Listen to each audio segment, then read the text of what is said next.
안녕하세요. 저는 35살, 결혼 5년 차인 임지연이라고 합니다. 이 사연을 듣고 계신 분들 중에 결혼하신 분들이 더 많으시죠? 여러분은 결혼할 때 시댁에서 뭐 받으셨나요? 그게 혹시 나중에 빚처럼 돌아온 적은 없으신가요? 저는 신혼집을 받았었거든요. 처음엔 진짜 성모 마리아처럼 자애롭게 굴더니 자기 삔 또 좀 상하니까 그걸로 사람 휘두르려는 거 있죠? 그런 열받는 시댁을 경험하신 분들께 제가 대리로 사이다 한 잔 드리려고 합니다. 제 이야기 듣고 조금이나마 시원해지셨으면 좋겠네요. 저는 어려서부터 참지 않는 여자로 자랐어요. 억울한 일을 그냥 넘기는 게 제일 힘들었거든요. 누가 잘못된 말을 하면 그 자리에서 바로 그건 아니라는 말이 먼저 나가더라고요. 어릴 때부터 그런 성격을 완성할 수 있었던 건 다 부모님 덕이에요. 저희 집은 늘 웃음이 많고 따뜻했지만 그 안에는 분명한 원칙이 있었어요. 엄마랑 아빠는 저한테 늘 싸우지 말고 그래도 싸운다면 이기고 들어와라 라고 하셨거든요. 어찌 보면 좀 과격하죠. 근데 그게 이해가 가는 게 엄마 아빠가 아들밖에 안 키워보셔서 그런 것 같아요. 우리 집엔 오빠가 둘 있거든요. 둘 다 저랑은 나이 차가 좀 나서 저는 집에서 거의 막내 공주 포지션이었어요. 근데 엄마 아빠가 일궈놓으신 교육 방식은 아들 특화이다 보니 저를 마냥 부둥부둥 하시진 못하셨죠. 심지어 오빠들도 저를 공주 취급해주긴커녕 밖에 나가면 저를 들러리처럼 부려먹었어요. 그래도 누가 저를 건드리면 바로 그 오빠들이 달려왔죠. 우리 막내한테 지금 뭐라 그랬냐? 이러면서요. 그게 어린 저한테 너무 든든하고 자랑스러웠죠. 집안은 늘 시끌시끌했지만 저는 그 단단한 울타리 속에서 몸도 마음도 건강히 자랄 수 있었던 것 같아요. 부모님은 저를 귀하게 여기면서도 막내라고 봐주는 일은 없다고 하셨고 저도 그게 싫지 않았어요. 그래서 저는요, 금지옥엽 막내딸이지만 험하게 자랐다는 자부심이 있어요. 다른 애들이 발레 학원 갈 때 저는 태권도 도복 입고 발차기를 했거든요. 도장에서 땀 흘리다 쓰러질 때까지 훈련받고 집에 돌아오는 길에 남자애들이랑 피카츄 돈가스 사 먹고 놀다가 이빨도 깨져보고 그랬거든요. 얼마나 말갈량이었는지 느낌이 오시죠? 그래도 남녀 가릴 것 없이 친구들도 많아서 학창시절 내내 반장을 맡았고 친구들 사이에서도 멋진 을이녀로 통했기 때문에 저는 저에 대한 프라이드가 있었답니다. 그런데 그렇게 자란 저마저 사회생활을 하다 보니 마냥 예전처럼 살 수는 없더라고요. 저는 일만 열심히 하면 되는 줄 알았는데 어딜 가도 제가 드세 보인다면서 영 인연이 안 생기는 거 있죠? 그러다 20대 후반쯤 됐을 때였어요. 하루하루가 너무 똑같이 흘러갔어요.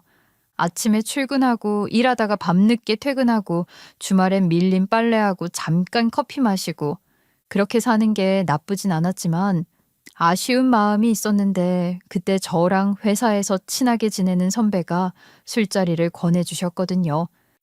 내가 저번에 지연 씨한테 수요 한 잔해라는 모임이 있다고 했잖아. 기억나? 네, 그때 잠깐 얘기하셨죠? 수요 한 잔회인데 시간 안 맞아서 맨날 금요일에 만나신다고 했던 그거요? 음, 이번에도 시간 안 맞아서 금요일이 됐지 뭐야. 근데 그 와중에 한 명이 야근하게 돼서 못 나온다네. 지연 씨, 오늘 약속 없으면 나랑 같이 가볼래? 저번에 지연 씨도 웃기다면서 한번 가보고 싶다고 했잖아. 헉, 진짜요? 사실 진짜 좀 궁금했어요. 근데 제가 갑자기 끼면 혹시 모임분들이 너무 갑작스럽다고 생각하진 않을까요? 에이, 그런 것 아니야. 나도 맨날 모르는 사람으로 한두 명씩 바뀔 때 있어. 지연 씨 요즘 심심하다며. 같이 가자. 그 말이 괜히 반가웠어요. 사실 전 그 모임이 궁금했거든요. 요즘 매일 쳇바퀴 같은 일상이 지겨워졌던 터라 회사 사람 말고 다른 사람들 만나면 기분도 좀 전환되고 좋을 것 같았거든요. 그렇게 저는 처음으로 수요 한 잔회에 나가게 됐어요. 그날 저녁이요. 아직도 머릿속에 생생해요. 강남 골목 안쪽 간판 불빛이 희미한 작은 이자카야였어요. 문을 열자마자 튀김 냄새랑 웃음소리가 확 밀려왔죠. 사람들은 이미 얼굴이 빨갰고 처음 보는 저한테도 인사를 건넸어요. 저는 어색하게 웃으며 자리를 찾았어요. 그때 구석 쪽 사람들 사이로 한 남자가 눈에 들어왔어요. 나중에 알고 보니 그 사람이 박정규 씨였어요. 그 사람은요, 한마디로 순둥한 사람이었어요. 그냥 얼굴만 봐도 느껴졌어요. 누구 하나 불편하게 만들지 않을 것 같은 분위기요. 다들 시끌시끌 떠들고 있는데 그 사람은 적당히 웃고 적당히 고개 끄덕이고 누가 말 걸면 성실하게 대답하더라고요. 그런데 이상하게 그게 억지로 하는 게 아니라 자연스러워 보였어요. 마치 세상과 부딪히지 않아도 자기 자리를 지킬 줄 아는 사람처럼요. 정규 씨는 원래 이렇게 순하세요? 순하다고요? 그런 소리 많이 듣긴 해요. 그래도 할 말은 해요. 그래요? 보기엔 그냥 다 좋다고 하실 것 같은데. 보통 그렇긴 하죠. 좋은 게 좋은 거다 싶어서요. 결국 순둥이잖아 하고 생각하면서 웃었는데요. 계속 지켜보니까 뭔가 다르더라고요. 그냥 순두부 같은 사람인 줄 알았는데 다들 술 한 잔 걸치고 조금 선 넘는 말 하려고 할 때마다 웃으면서도 할 말은 하고 또 똑부러진 모습도 보여주더라고요. 이 사람이 한 말이 거짓은 아니었더라고요. 반전 매력이 있는 것 같아서 괜히 눈길이 갔죠. 그날 집에 오는 길에 그 사람 생각이 계속 났어요. 그래서 결국 저는 그 다음 주에도 모임에 나갔어요. 저는 원래 한번 기분 전환 삼아 가려고 한 건데 오늘도 정규 씨가 올까 생각하면서요. 그리고 진짜 왔어요. 이번엔 제 맞은편에 앉았죠. 눈이 마주치자 먼저 웃더라고요. 그 웃음이 참 묘했어요. 꾸밈 없는 그냥 사람 좋은 웃음이었어요. 그리고 그날도 대화를 참 많이 나눈 것 같아요. 저는 원래 마음에 들면 망설이지 않고 직진하는 편이거든요. 그게 제 스타일이에요. 그래서 정규 씨한테 먼저 연락을 했어요. 저번에 말씀하신 영화 아직 보고 싶으세요? 이런 식으로요. 솔직히 속으로는 뜬금없다고 생각하면 어떡하지? 걱정도 됐지만 그래도 제가 마음에 드는 사람이니까 일단 던져봤죠. 근데 웬열 이 사람 생각보다 저를 적극적으로 받아주더라고요. 그렇게 자연스럽게 더 자주 보게 됐어요. 몇 번 밥도 먹고 영화도 보고 커피도 마시고 그러다 보니 서로한테 조금씩 마음을 열게 됐죠. 몇 번을 더 만나면서 우리는 서로의 마음을 고백했어요.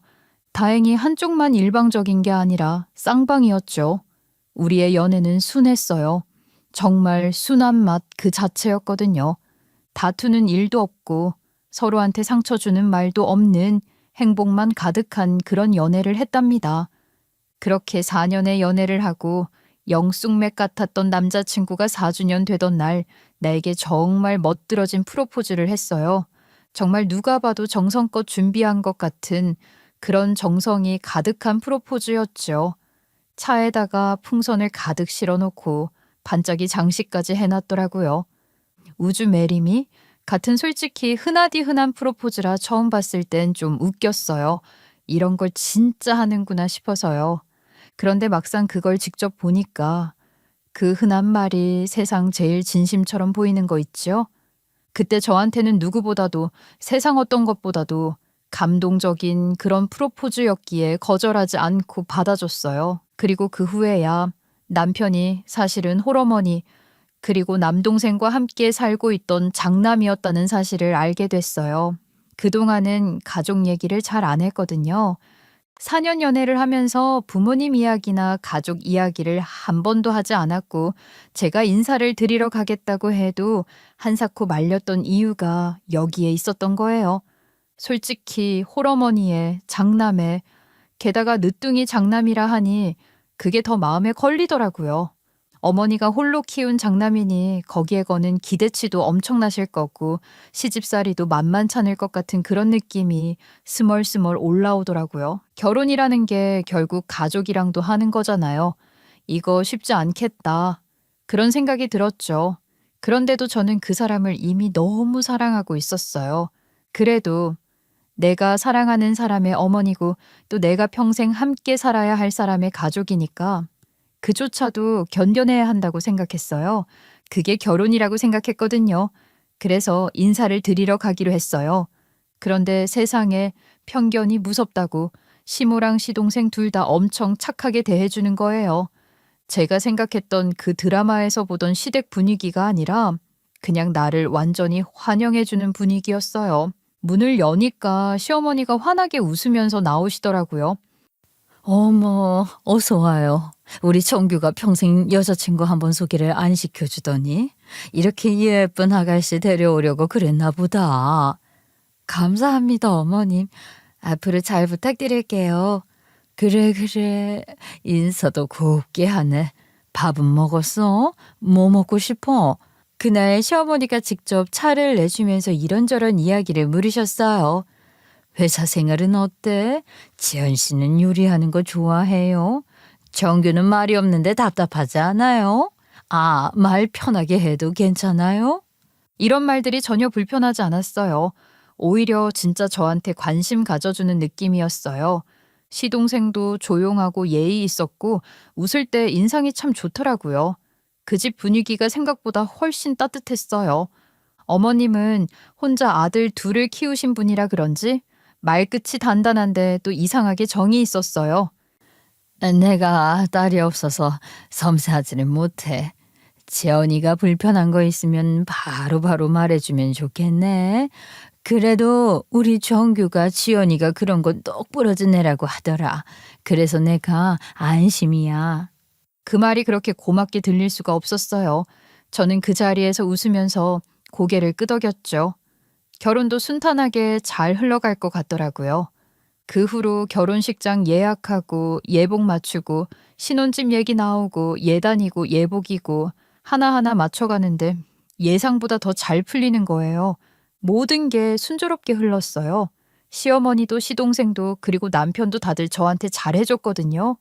그렇게 결혼 준비가 한창이던 어느 날이었어요. 전화가 왔는데 그날따라 시어머님 목소리가 좀 다르더라고요.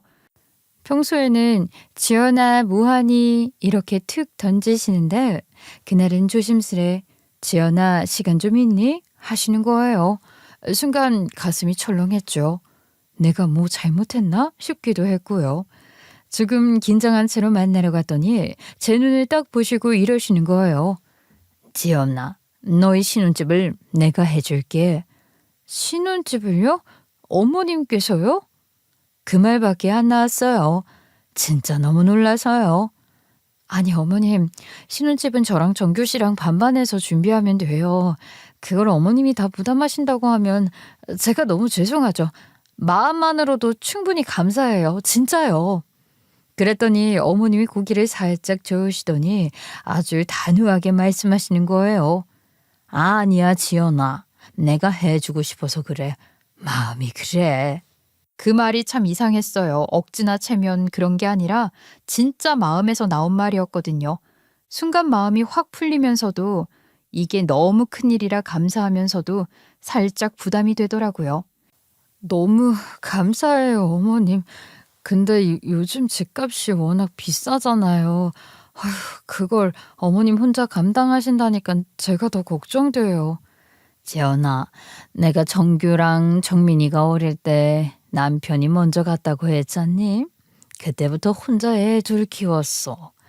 낮에는 회사 다니고 밤에는 식당에서 설거지하고 그렇게 벌고 모은 돈이야. 뭐 넉넉하진 않지만 그래도 내가 애들 장가 보낼 때 쓰려고 모아둔 거다. 이럴 때 안 쓰면 어디다 쓰겠니? 그 말을 듣는데 묘하게 울컥했어요. 자랑하는 말투도 아니고 그냥 담담하게 흘러나오는데 괜히 마음이 먹먹하더라고요.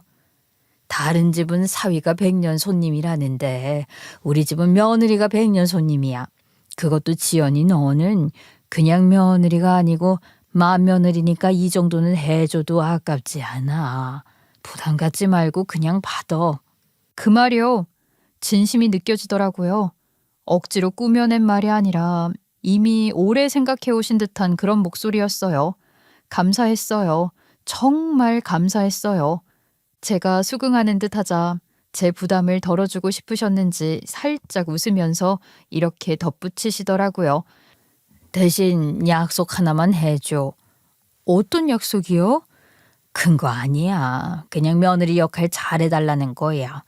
내가 부르면 군말 없이 와주고 남편 잘 챙기고 시어미한테 잘하고 시동생한테도 잘하고 나는 그거 하나면 더 바랄 게 없어. 솔직히 말만 들어놓으면 좀 그렇긴 한데 그 말투가요. 차갑지 않았어요.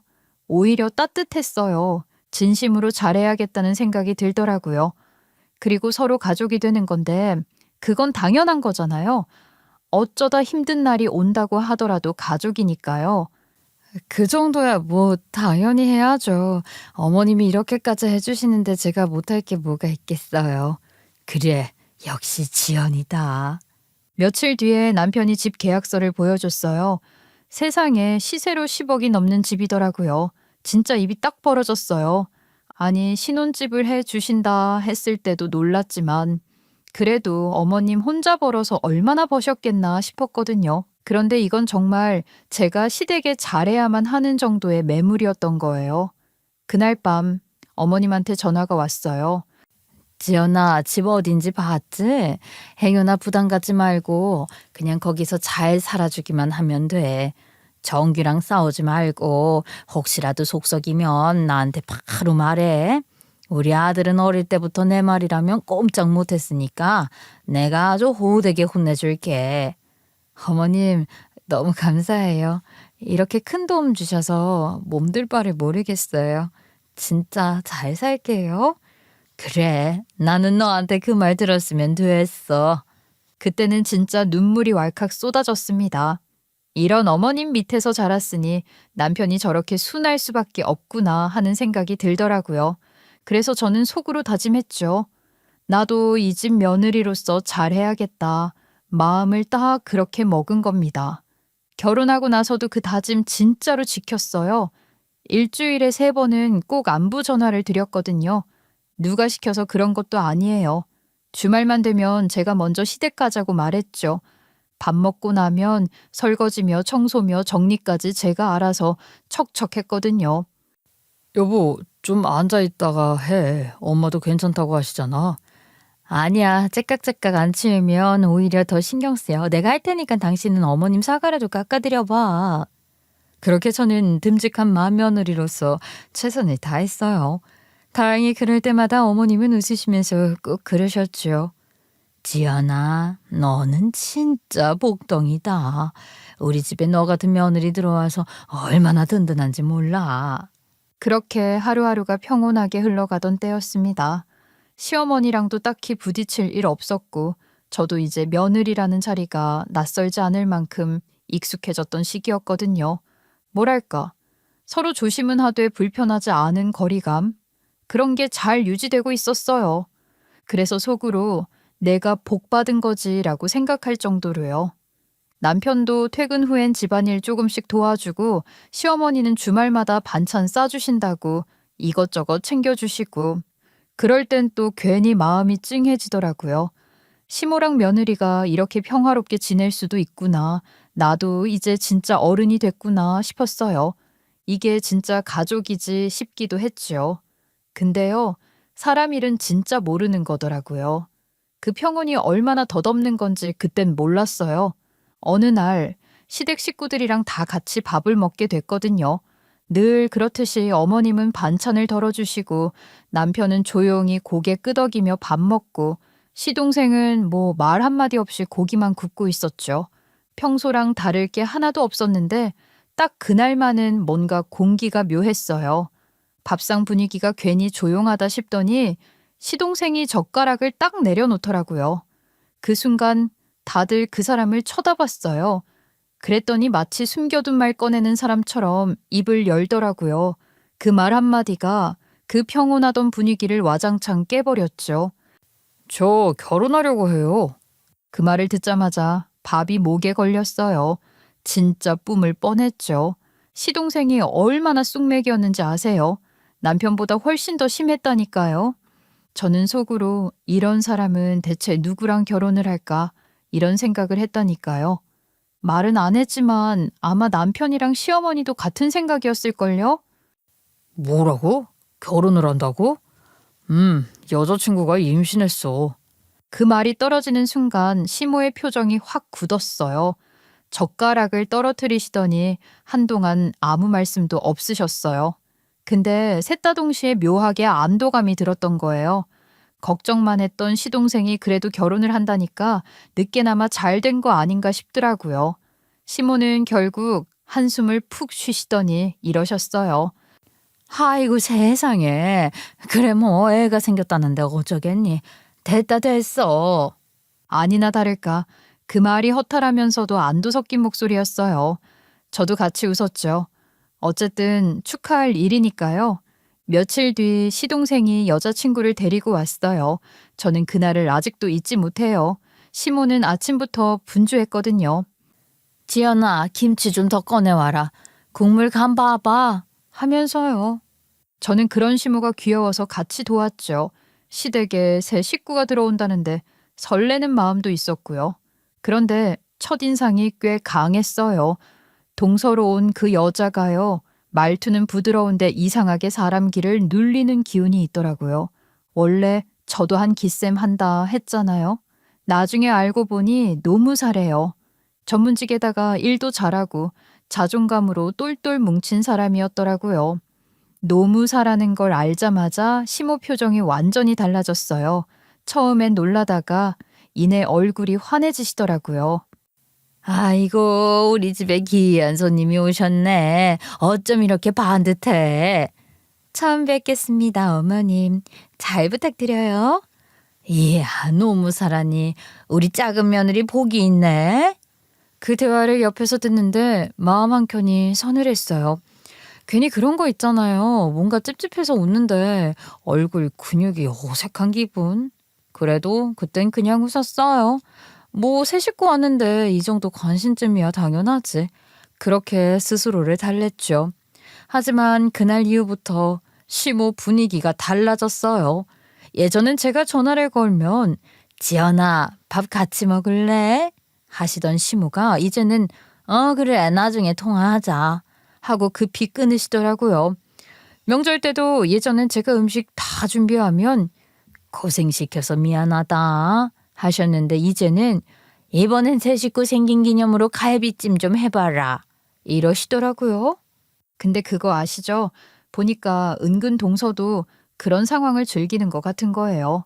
시모가 저를 대우하지 않고 무시를 하니 당연히 동서도 그걸 보고 배울 수밖에 없는 거예요. 우리 남편은 뭐 했느냐고요? 전에 시모가 말했던 것처럼 시모 말이라면 죽을 못 쓰는 놈이라 제 엄마가 저를 대놓고 무시해도 찍소리 하나 못하는 거 있죠? 그러니까 제가 속이 터지지 않고 배기겠어요.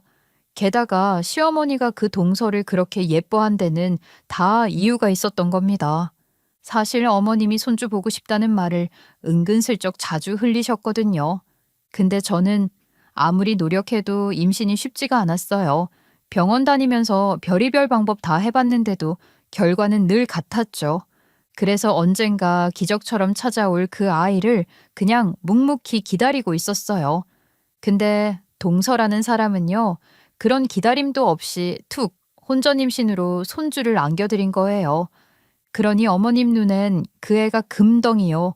동서는 그 금덩이를 낳아준 천사처럼 보였겠죠.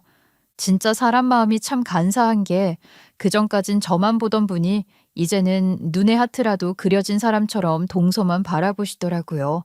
그걸 보고 있으니까 웃음도 안 나왔어요. 어쩌겠어요. 나 싫다는데 가서 어머님 저 좀 좋아해 주세요 하고 무릎 꿇을 수도 없는 노릇이잖아요. 그렇다고 또 바보같이 간이고 슬개고 다 빼주면서 저 잘할게요. 이럴 수도 없었고요. 남편은 또 장남이랍시고 맨날 중간에서 눈치만 보지 제 편 들어줄 생각은 눈꼽만큼도 없었죠. 그래서요 어느 순간 딱 깨달았어요. 그래 비교할 거면 해라. 나는 이제 내 인생 산다. 그렇게 마음을 돌려버렸어요. 그 어떤 것도 기대 안 하고 그냥 모든 걸 내려놓기로 한 거죠. 그러니까 오히려 마음이 편해지더라고요. 그렇게 시간이 흘렀어요. 어느덧 시모의 생신이 코앞으로 다가왔죠. 그런데 그 해는 그냥 생일이 아니었어요. 칠순이었거든요. 제 아무리 요즘 사이가 좀 서먹해졌다지만 그래도 칠순은 그냥 넘기면 안 되지 싶었어요. 그래도 시어머니인데 인사라도 성의 있게 해야 하잖아요. 그래서 남편이랑 상의를 했죠. 여보, 어머님 칠순이잖아. 그래도 식사 자리는 제대로 챙겨드려야 하지 않겠어? 그렇긴 하지. 근데 당신 괜찮겠어? 요즘 회사 좀 힘들다며. 영끌해야지 뭐. 돈이야 아끼고 모으면 되는 거고. 어머님 칠순은 한 번뿐인 거잖아. 그렇게 저는 먼저 식당을 알아봤어요. 분위기 괜찮고 음식 깔끔한 곳으로요. 요즘 어머님이 동서 때문에 눈이 조금 높아지신 것도 있고, 이런 말은 좀 그렇지만 허영도 조금 늦어서 일부러 무리하게 비싼 곳으로 예약했어요. 그리고 평소에는 죽이 잘 안 맞는 시동생 내외지만 두 사람에게도 자리에 참석해달라 부탁하곤 시모에게 어머님, 이번 주 토요일에 식당 예약했어요. 다 같이 식사해요. 식당을 네가 잡았다고? 어디로 했는데? 강남 쪽에 있는 한정식 집이에요. 음식 괜찮다고 하더라고요. 그래? 비싼데 아니야? 조금은요. 그래도 어머님 칠순이신데 대충 아무 데나 갈 수는 없잖아요. 그래. 그럼 그렇게 하자. 그 말이 뭐라고 그렇게 기분이 좋던지요. 오랜만에 어머님이 제 말을 순순히 받아주신 게 좋아서 저도 모르게 웃음이 나더라고요. 그렇게 칠순 당일이 됐어요. 오랜만에 시모, 시동생, 동서, 저, 그리고 남편까지 다 모였죠. 식당 안은 조용했지만 묘하게 긴장감이 돌았어요. 그래도 어머님은 기분이 나쁘진 않아 보이셨어요. 음식이 마음에 드셨는지 반찬이 괜찮다고 하시며 잘 드시더라고요. 저도 그 모습을 보면서 다행이다. 오늘은 무사히 지나가겠구나 싶었어요. 그리고 식사가 끝나갈 무렵에 제가 준비해온 봉투를 꺼냈어요. 남편이랑 상의해서 금액을 정한 거였죠. 사실 아까 남편이 말했듯이 그 시기에 저희 회사 사정이 조금 안 좋아서 제 월급이 몇 달째 감축된 상태였거든요. 그래서 형편상 30만 원을 넣었어요. 그래도 음식점도 예약했고 돈으로 환산하면 꽤 되니까. 게다가 선물의 금액이 그렇게 중요한 건 아니다. 그렇게 생각했죠. 어머님, 많이는 못 넣었지만 생신 축하드려요. 오래오래 건강하세요. 그렇게 봉투를 내밀었는데 시모가 처음엔 미소를 지으셨어요. 근데 봉투를 슬쩍 열어보시더니 그 미소가 아주 서서히 사라지더라고요. 표정이 싸늘하게 굳었어요. 저는 그 순간 등줄기에 식은땀이 쫙 나지 뭐예요. 이게 뭐야? 네? 이게 뭐냐고. 봉투 안에 든 게 이게 뭐냐? 아, 요즘 저희 사정이 좀 그래서요. 그래도 성의로. 그 다음 순간이요. 지금 생각해도 믿기지가 않아요. 시모가 그 봉투를 제 앞에 던졌어요. 정말 식당 한가운데서요. 봉투가 탁자에 부딪히면서 돈이 조금 흘러나왔어요. 주변 사람들이 다 쳐다봤죠. 이게 뭐야 이게. 칠순에 이딴 거 던져주고 생색이야? 내가 거지야? 30만 원? 진짜 기가 차서 웃음도 안 나온다. 네? 어머님, 그래도 제 성의가 있는데 거지라뇨. 그리고 목소리 좀 죽이세요. 아니긴 뭐가 아니야. 남들은 시어머니 칠순이면 금붙이라도 걸어드린다는데 넌 맏며느리라는 게 고작 이딴 걸 쥐어줘? 그리고 뭐 목소리를 죽여? 이 싸가지 없는 년아. 시모가 혼을 내면 죄송하다고만 할 것이지 어딜 가르치려 들어? 뭐가 그렇게 화가 난다는 건지 악에 바친 사람 그 자체였어요. 그 소리가요, 진짜 식당을 찢었어요. 결국 모든 테이블 사람들이 젓가락을 멈추고 쳐다봤다니까요. 제 얼굴이 너무 화끈거리더라고요. 창피하고 분하고 황당해서 입만 쩍 벌렸어요. 저는 태어나서 그런 상스러운 욕은 처음 들어봤잖아요. 엄마 아빠한테 혼날 때도 그런 욕은 안 들어봤어요. 그래서 시모 입에서 그 말들이 쏟아져 나올 때 진짜 현실감이 없더라고요. 저희 남편도 시모가 늦게 본 아들이라 그랬잖아요.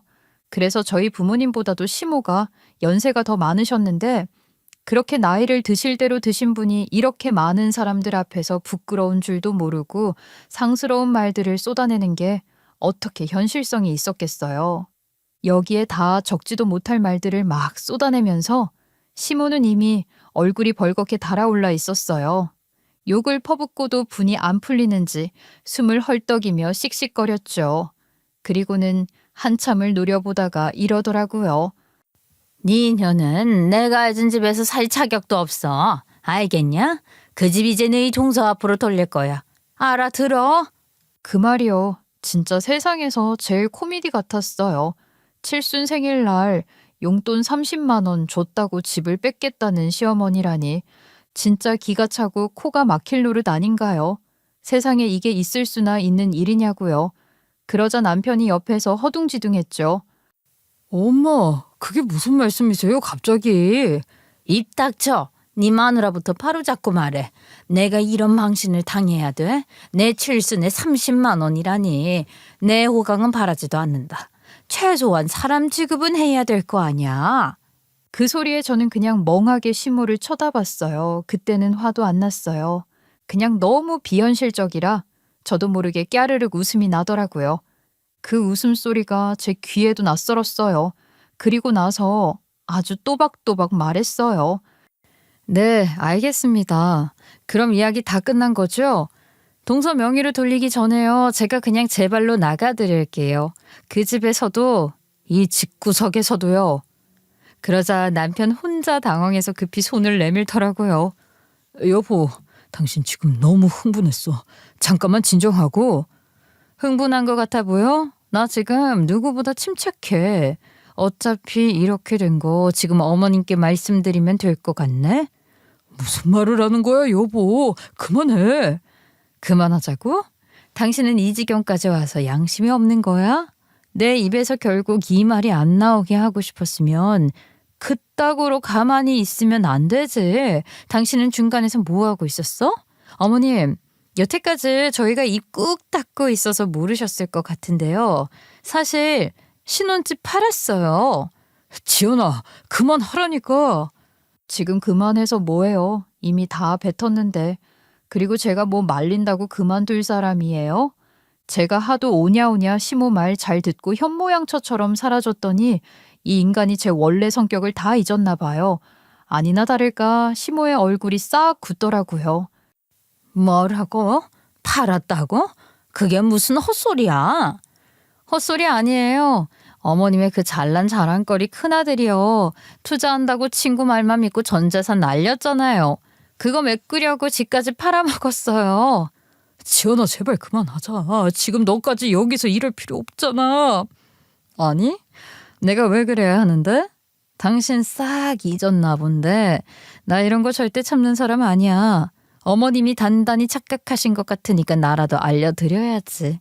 자랑스러운 큰아들이 지엄마 영영 속여 먹으려고 하는데 내가 맏며느리로서 그냥 넘어갈 순 없는 거 아니야? 어머님, 그 집 지금 없어요. 이미 우리 손 떠난 지 오래요. 동서한테 명의 넘기느니 뭐니 협박하셔도 돌릴 명의가 없다고요. 여러분도 황당하시죠? 이 이야기를 하려면 그래서 시간을 조금 거슬러 올라가야 해요. 한 석 달 전쯤으로요. 그 무렵 남편이 이상했어요. 평소에도 쓸데없는 말은 잘 안 하는 사람이었지만 그때는 더 심했거든요. 전화를 몰래 받거나 괜히 저 몰래 웃거나 뭔가 자꾸 수상했어요. 처음엔 그냥 일이 힘들어서 그런가 보다 했죠. 그런데 하루는 퇴근하고 들어오자마자 얼굴이 완전히 새하얘져 있는 거예요. 입술도 파르르 떨리고 그때 직감이 딱 왔어요. 아, 뭔가 터졌구나. 왜 그래? 당신 회사에서 사고 쳤어? 남편은 대답을 안 했어요. 입술만 달달 떨더니 한참 있다가 겨우 입을 열더라고요. 여보, 나 큰일 났어. 어떡하지? 큰일이라니 무슨 큰일? 투자했는데 그게 사기였나 봐. 남편 말로는요. 회사 거래처에서 알게 된 지인이 있었대요. 술자리에서도 형님 나 이거 투자해서 2배 벌었어요. 진짜 꿀이에요. 그딴 말 늘어놓던 사람. 그 말을 고지고대로 믿고 덥석 돈을 넣었다는 거예요. 내가 당신 때문에 미치겠다. 얼마나 넣었는데? 그게 적금 있잖아. 우리 결혼하고 모은 거 그거 넣은 건데 한 3억? 아니 정확히는 2억 9천이었는데 뭐 거의 3억인가? 뭐라고? 3억? 당신 미쳤어? 말 좀 똑바로 해봐. 근데 그게 처음엔 진짜 잘 되는 줄 알았어. 처음에 딱 수익 들어왔다니까. 그때 내가 캡처도 했어. 보여줄까? 아니 지금은 없어. 폰 바꾸면서 날아갔는데 진짜 있었어. 당신 지금 나랑 말장난해? 진짜 어이가 없다. 그래서 우리 같이 모은 적금을 다 날린 거라고? 아이 근데 여보 그게 있잖아. 대출도 좀 받았어. 대출? 무슨 대출? 집담보로 2억. 그 말을 듣는 순간 귀에서 웅 하는 소리가 났어요. 눈앞이 하얘졌죠. 전 평생 그런 뉴스 보면 아니 저 사람들은 왜 속아? 했던 사람이에요. 근데 그 저 사람들 중 하나가 제 남편이 될 줄은 진짜 상상도 못했어요. 당신 지금 제정신이야? 이 집까지 담보로 잡혔다고 그게 말이 돼? 그때는 진짜 잘 될 줄 알았어. 회사 선배도 했고 후배도 했고 나만 안 하면 바보 되는 것 같아서 다들 돈 벌었다고 하니까 나도. 이 인간은요, 3억을 날린 것도 모자라 집 담보로 2억을 더 빌려서 도박을 하면서 뭐가 바보 같은 짓인지 파악이 안 됐나 봐요. 합치면 5억이에요. 그 순간에는 분노보다 웃음이 먼저 나왔어요. 세상에 이런 바보가 내 남편이라니. 그때 전 진심으로 이혼을 생각했어요. 아니, 생각이 아니라 마음을 굳혔죠. 이 사람은 더 이상 나랑 살 자격이 없다. 며칠 지나지 않아서 저는 이혼하기로 마음 먹었고요. 그걸 꺼내서 테이블 위에 던졌어요. 이제 끝내자. 나 당신 같은 사람이랑 더는 못 살겠어. 지연아, 제발 한 번만 봐줘. 내가 미쳤었어. 내가 진짜 정신이 나갔었어. 미안해. 내가 이렇게 빌게. 그래, 정신이 나갔겠지. 안 나갔으면 이런 짓을 왜 해? 그랬더니 진짜 무릎을 꿇고 울더라고요. 바닥에 엎드려서 제 바짓가랑이를 붙들고 오열하는 거예요. 눈물 콧물 다 쏟으면서요. 나 진짜 다시는 안 그럴게, 지연아. 내가 너 없이 어떻게 살아? 제발 한 번만 봐줘. 봐주면 뭐가 달라지는데 5억을 다시 가져올 수 있어? 아니, 너 그냥 아무것도 하지 마, 이 등신아. 제발. 그 꼴을 보고 있자니 저도 솔직히 마음이 좋진 않더라고요. 진짜 이런 등신도 상등신이 없는데 저 붙잡으려고 다 큰 남자가 엉엉 우는 거 보니까 마음이 좀 짠하대요. 결국 다음 날 은행에 가서 일단 상황을 확인해 봤는데 이변은 없더라고요. 진짜였어요. 대출 2억 이미 집에 묶여 있었어요. 제가 만약 이혼 안 하고 같이 빚을 갚으려고 해도 이자만 매달 제 월급의 절반이 나가는 상황이었고요. 그걸 보고 있자니 머리를 쥐어뜯고 싶었어요. 그래서 결국 결단을 내렸어요. 집을 팔기로요. 그래도 그럼 적어도 빚은 안 지니까요. 그렇게 집을 내놨고 생각보다 금방 팔렸어요. 대출 갚고 나니까 손에 남은 돈은 얼마 안 됐죠. 결국 그걸로 근처에 허름한 아파트 전세로 옮겼어요. 집이 작고 낡았지만 뭐 어쩌겠어요. 남은 돈으로는 그게 전부였으니까요. 남편도 이혼 안 하려고 뭐라도 할 기세였고요. 근데 문제는 그 집이 시모가 해준 집이었잖아요. 평생 모은 돈으로 사준 집이었으니 시모가 그걸 얼마나 자랑스러워 했겠어요. 근데 그 집이 이제 우리 손에 없다는 걸 뭐라고 설명해요. 결국 남편이 이건 비밀에 붙이자면서 입을 꾹 닫았죠. 그러니 시모는 그거 모르고 저한테 그거 무기 삼아 휘두른 거고요. 모자가 쌍으로 진짜 가관입니다. 결국 제가 시모 칠순 날 이렇게 알려주게 된 건데 시모는 제가 한 말이 다 거짓말인 줄 알았는가 봐요. 도통 믿지도 않고 오히려 저를 막 비우더라고요. 네가 상황 모면하려고 무슨 말도 안 되는 헛소리를 하는구나. 내가 그 집 소리를 몇 번을 봤는데. 그럼 확인해 보세요. 전 거짓말 안 해요. 내가 그 말을 어떻게 믿니? 그렇게 말하면서도 시모가 제 눈을 똑바로 못 보더라고요. 말은 세게 하면서도 어쩐지 불안한 사람처럼 눈동자가 자꾸 흔들렸죠. 아마 본인도 어딘가 마음 한켠에서는 혹시 싶었을 거예요. 근데 그걸 인정하면 지는 거잖아요. 계속 며느리 위에 서 있고 싶어 하던 사람이 그 며느리한테 허를 찔린다는 게 얼마나 자존심 상하는 일이에요. 그래서 끝까지 웃으면서 넘기려는 거예요. 그래서 저는 알아서들 하라 하고 그냥 자리에서 나왔습니다. 나오면서 당연히 음식점 계산도 안 했어요. 잘난 노무사 며느리가 해주겠죠, 뭐. 그런데 제가 집에 도착해서 문 열자마자 휴대폰이 울리더라고요. 소리도 시끄럽게, 진동도 요란하게. 시모에게서 온 전화였습니다. 시간상 이제 받겠구나 할 시간이었어요. 그 사람 지금쯤 등기부 떼봤을 거예요. 서류 보고 급히 자기 잘못을 회개하기 위해 전화를 한 건 아닐 거예요. 자존심 때문에라도 자기 잘못은 세상이 끝나도 안 하실 뿐이니까요. 사과를 한다 하더라도 문제예요. 그 전화를 받으면 제가 또 그 얼굴을 봐야 한다는 거잖아요. 그게 싫었어요. 그래서 거절 버튼 탁 하고 눌렀죠. 그리고 시동생이랑 동서한테도 계속 연락이 왔어요. 자기들은 뭐 가운데 껴서 새우등 터지는 중이겠지만 지들이 저한테 전화해서 어쩔 건데요. 원래도 미운 놈들이었는데 저를 어떻게 회유하려고요. 제 열만 뻗치죠. 얘네 전화도 거절 눌렀습니다. 그리고 남편, 그 사람 이름 뜨자마자 한숨이 나왔어요. 전화를 안 받아도 뭐라 말할지 다 들리더라고요. 그날 저녁 부재중 전화가 수십 통이 쌓였어요. 벨소리가 울릴 때마다 이상하게 웃음이 나왔어요. 이 인간들이 언제부터 나한테 이렇게 지대한 관심이 있으셨다고 이렇게 집착을 하는지 제가 이 가족이랑 연 끊겠다고 하니까 그제서야 아쉬운가 보죠. 그 마음도 참 밉상이더라고요. 저는 이제 할 말 다 해서 더 얘기할 생각이 없었으니 걸려오는 모든 연락은 다 거절하고 무시했습니다. 그날 밤 진짜 별꼴을 다 봤어요. 시모가 제 연락을 끝까지 못 받으니까 결국 직접 찾아왔더라고요. 그것도 밤 10시가 넘은 시각이었어요. 현관문이 갑자기 쿵쿵쿵 울리길래 순간 도둑이라도 든 줄 알았다니까요. 초인종을 누르는 게 아니라 그냥 문을 부수겠다는 기세였어요. 지연아, 지연아, 문 좀 열어.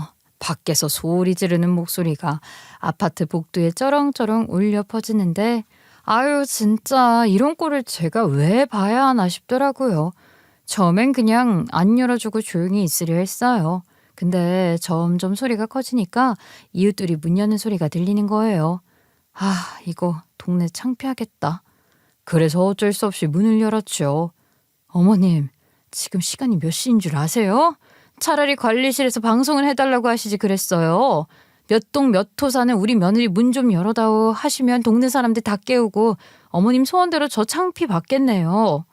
그렇게 빈정 섞어서 말했는데도 시모는 제 말을 들은 척도 안 하더라고요. 문이 열리자마자 바로 집 안으로 들어오더니 신발도 제대로 못 벗고 그냥 주저앉더라고요. 그러더니 그대로 무릎을 턱 꿇고는 지연아, 미안하다. 진짜 미안하다. 내가 진짜 몰랐어. 우리 집 장남이 그런 바보 짓을 했을 거라곤 생각도 못했지. 내가 애를 잘못 키웠나 보다. 그런 바보 짓을 왜 했는지 나도 모르겠어. 말을 하는데 울음이 섞여서 말인지 흐느낌인지 구분도 안 되더라고요. 그 모습을 보는데요, 솔직히 좀 웃겼어요. 이 사람 몇 시간 전만 해도 제 앞에서 봉투 던지고 욕지거리를 쏟아내던 사람이었잖아요. 근데 자기 상황 아쉬워지니까 두 손 비비며 제 눈치를 보고 있는 게요. 사람이 진짜 이렇게 빨리 달라질 수도 있구나 싶었어요. 근데 또 그게 기분 나쁘지 않았어요. 묘하게 통쾌하더라고요. 시모는 계속 중얼거렸어요. 내가 진짜 몰랐어. 걔가 원래 그런 거에는 하나도 관심이 없었잖아. 그래서 내가 방심했다. 내가 그 집 명의를 네 이름으로 해줬어야 했는데. 저는 듣는 둥 마는 둥 고개만 끄덕였어요. 그 순간 머릿속에는요, 그런 생각이 들었어요. 시모가 나한테 책 잡힌 것도 없는데 뭘 이렇게까지 비는 이유도 미안해서가 아닐 거라는 생각이요. 아무리 생각해도 제가 남편이랑 이혼하면 자기가 손해라고 생각했을 거예요. 쑥맥에 이미 나이 다 먹고 결혼 경험도 있는 큰 아들을 중고로 내놓아봤자 하자 있는 여자가 죽어갈 것 같고 뭘 해도 저만큼은 못할 거라는 걸 누구나 알 수 있으니까요. 지연아, 너는 그래도 괜찮잖아. 네가 마음만 먹으면 다시 시작할 수도 있잖니. 근데 우리 정규는 그 애는 안 돼. 그 애는 네가 붙잡아줘야 살아. 그 말 듣는데 기가 차더라고요. 저는 아무 말 안 하고 가만히 서 있었어요. 울던 시모가 머리를 숙인 채로 손수건을 꺼내 눈을 닦는데 안타깝지도 않더라고요. 상황 따라서 자기 유리한 쪽에 붙으려는 게 참 구차하고 없어 보여서요. 동서는 좋은 직업에 돈 잘 벌고 손자까지 낳아줬지만 시모 입장에서는 만만한 상대가 아니었을 거예요. 동서는 예의 지켜 말하는 것 같아도 늘 자기 주장이 있었거든요. 아무리 시모라도 그 앞에서는 길을 못 폈을걸요? 결국 이 집구석에서 자기 편 들어줄 사람은 저 하나뿐이었다는 걸 이제야 깨달은 거죠. 근데 그걸 깨닫는 순간 이미 늦은 거예요. 사람이란 게 그렇잖아요. 잃어봐야 소중함을 알아요. 막 대하다가 뒤늦게야 그 사랑을 깨닫고 시모도 그런 사람이었던 거죠. 잘 대해주는 척했지만 실상은 저라는 사람을 아래로 보고 하대하고 싶어 하는 게 본성이었던 거죠. 자기가 직접 그 바닥을 치고 나서야 그 아래에 뭐가 있는지 확인한 거예요. 이런 등신호구 같은 큰 아들 주워다가 데리고 살아주면 감사한 줄 알아야 하는데 그것도 모르고 그저 눈에 보이는 것만 보고 살다가 아주 큰 코 다친 그 심정이 어땠을까요? 결국 저는 남편이랑 이혼을 안 했어요. 이건 제가 용서를 했다기보다 안 하는 게 낫겠다는 계산하에 그렇게 결정했습니다. 제가 그동안 당한 게 한두 가지가 아니지만 이혼해서 얻을 게 아무것도 없다는 걸 너무 잘 알고 있었어요. 위자료요? 남편이 가진 게 있어야 위자료를 받죠. 그 인간은 이미 다 날려먹었잖아요.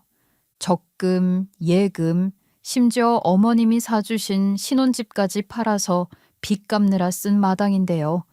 재산 분할은커녕 제가 이혼을 하면 받을 것도 없이 그냥 맨몸으로 나가는 거라는 그 생각이 확 들더라고요. 지금 저희가 살고 있는 집이요. 작긴 하지만 그래도 일단 작아잖아요. 신혼집 팔고 남은 돈으로 산 진짜 딱 알뜰하게 맞춘 아파트예요. 제가 이혼하고 나간다고 해도 혼자서는 구하기 힘든 집이죠. 솔직히 말해서 제가 뭐 속 시원하다는 거 말고는 이혼해도 딱히 메리트가 없는 것 같은 거예요.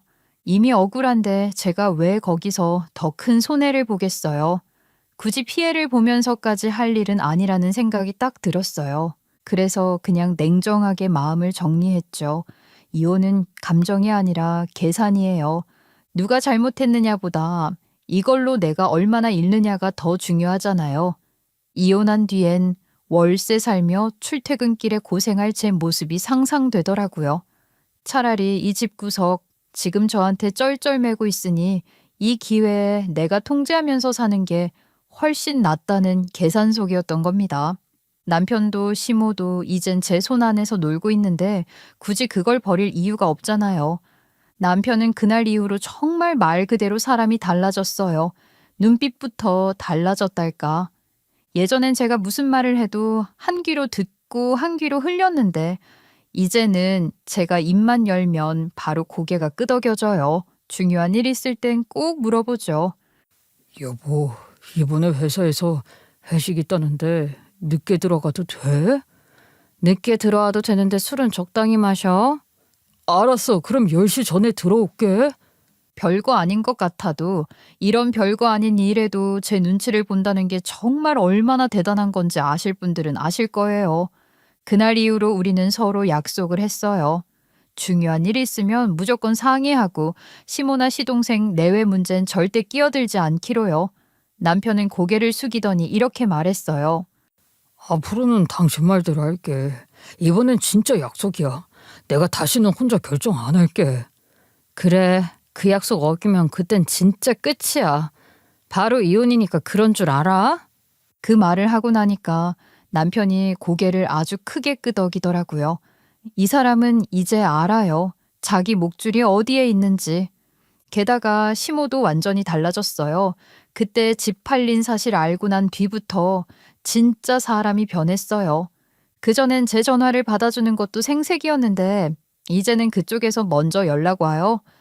지연아, 잘 지내지? 이번 명절엔 그냥 쉬어라. 피곤할 텐데. 괜찮아요, 어머님. 그래도 인사는 드려야죠. 됐다니까. 그냥 푹 쉬어. 나도 이제는 혼자 쉬는 게 더 편한 것 같아. 그 말을 듣는데 세상 참 아이러니하더라고요. 예전엔 제가 안부 전화 안 하면 삐지고 명절에 반찬 하나 덜 가져가도 눈치 주던 사람이 이제는 저한테 눈치 보며 말투까지 조심하니까요. 요즘은 먼저 문자를 보내세요. 지연아, 요즘 바쁘지? 너무 무리하지 마라. 전화 못 받았지. 그냥 안부 인사하려고. 제가 답을 안 해도 또 보내요. 예전 같았으면 꿈도 못 꿀 일이죠. 이제는 완전히 관계가 바뀌었어요.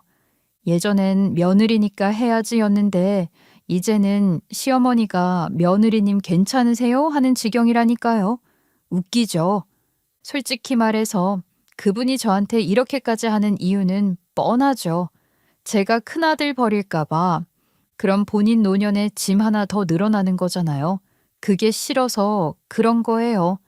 그 불안이 너무 투명하게 잘 느껴지더라고요. 그래서 저는 일부러 다음날 느지막이 답장을 보낸답니다. 네, 어머님, 잘 지내세요. 그 한 줄이면 충분하죠. 더 얘기할 필요도 없어요. 그 짧은 답 하나에 그 사람은 또 제 눈치를 보겠죠. 그게 제 복수예요. 조용한 복수.